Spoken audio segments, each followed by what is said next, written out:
这是航空史上又一次飞机相撞事故。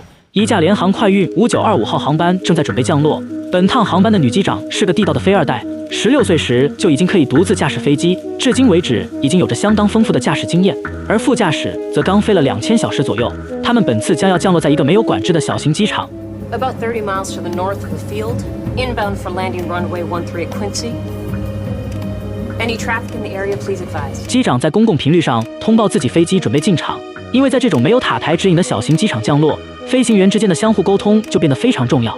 而此时机场里，一架小型的空中国王飞机正在滑行前往4号跑道的路上。这架飞机的机长是一个飞行教员，他本次将负责教导学员飞行，而这个女学员是第一次驾驶空中国王，所以显得有些手忙脚乱。尽管如此，飞机还是很快便滑行到4号跑道口等待。Runway 4, to take in the runway for departure. 与此同时，空中的联航快运了解到国王的位置后，便准备降落。因为他们的降落跑道是13号，这和4号跑道是相交的，更何况地面的空中国王还会等他降落完成后再起飞，所以他很放心地拉下起落架，飞机开始降落。但为了保险起见，机长还是再次确认了国王的位置。The aircraft gonna hold in position on runway 4, or you guys gonna take off. 然而意外发生了，在空中国王里，机长正忙着指导学员，根本没有注意到通讯。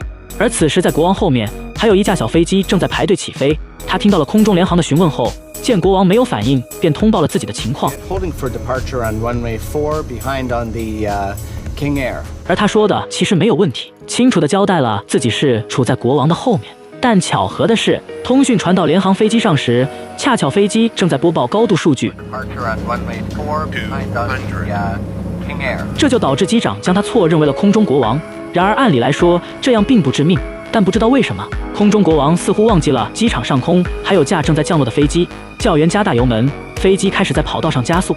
而此时联航以193公里的时速落地，飞机开始在跑道上滑行。Oh Christ! 等到机组看见4号跑道上的飞机时，已经来不及了。空中国王正和他朝着同一位置加速。教练此时也看到了联航，两架飞机同时剧烈刹车并转向，想要躲过一劫，但早已为时已晚。两架飞机狠狠地撞在一起，空中国王当场被撕裂，而联航的机体相对完整，乘客也都暂时安然无恙。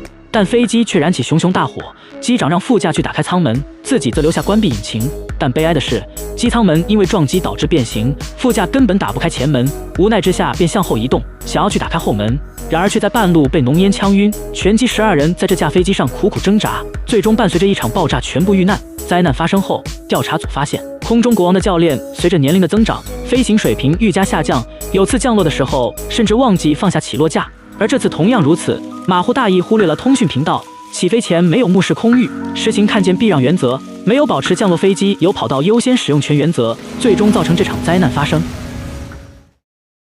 抖音。